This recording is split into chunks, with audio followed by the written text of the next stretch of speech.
Hey everybody, and welcome back to the DVD Extras, the Patreon podcast, the commentary. So this video, you're seeing this probably way later into the future, but we shot this as well as I just did the commentary alongside a Collapse video, the live performance of that, as these two songs were always kind of intertwined. They're like an A and B side.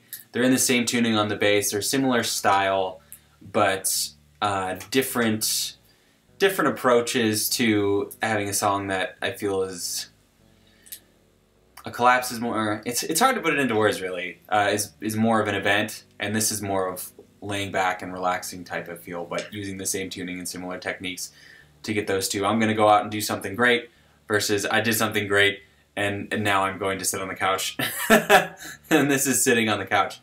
So these were done right alongside, but this one I imagine we are just going to sit on for a long while and get this out as well, because we wanted to make use of this set. And as I said, these two songs have just always been intertwined. I've always felt them almost one long song, so to say. And since the set was exactly the same, and the set was so cool, I wanted to change something about it, so I just put on these fake glasses. These fake glasses and hat, and I guess that's enough to where it's like, oh, it's a different set.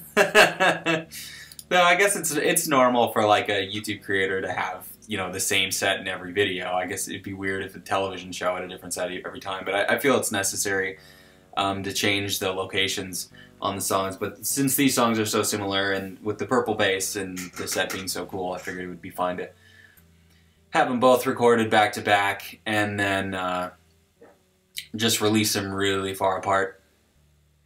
And I love seeing I wonder who the first person was to film a YouTube video playing guitar where you can see the waveforms. I know it definitely wasn't me, but I don't know where I got the idea. But I love having that in here, because here you have the two TVs, and then the third angle being the one that you're looking at.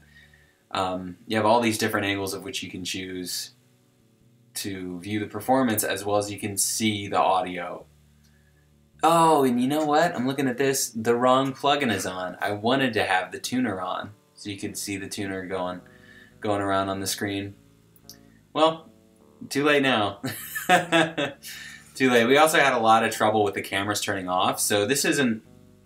The monitors are TVs that we plug the camera's viewfinder into, and then we just turn the display off on the viewfinder. But there's still like autofocus going on. If we use manual focus, then there's a really annoying box on the screen that looks awful, so we had to get rid of that. But with autofocus, if it sees a face, or something that it thinks is a face, it will focus and put that box on, and it looks really annoying. So a few takes were ruined by that, because the camera would be looking at one of these screens, and then the autofocus would turn on, and then things would get weird. I think as much as I thought the hat and fake glasses were going to be a joke, it's not a bad look. And it kind of works with this tune for whatever reason. It just seems like that look seems like someone who would play this music and be real serious about it.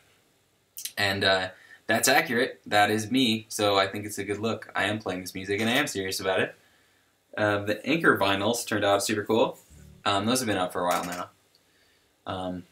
But it makes sense to mention them every now and then. With the printing vinyls, it's really the first one, getting that master disc, which is very expensive. And then after that, it's relatively expensive, so I got a lot made. There's still a lot around. I don't know how many are left, but they all look great. And again, with what I said in the last video in a Collapse, there's a lot of rules that I found in doing end screens and talking at the end of videos. And if you're doing in a song like this, you just can't talk in the end screen. As much as it would be better promo for the album, it would totally kill the vibe, so to say. So writing it down and just holding it in front is a better option. And then if people are just listening to the music, then it's not going to interrupt anything. So yeah, that is Les Gentil and the Transit of Venus. I might be pronouncing that name wrong. If you would like, you should give that a search into Google or watch Vsauce's video about it. It's a very interesting story. that I happened to hear when I wrote the song, and it seemed to fit.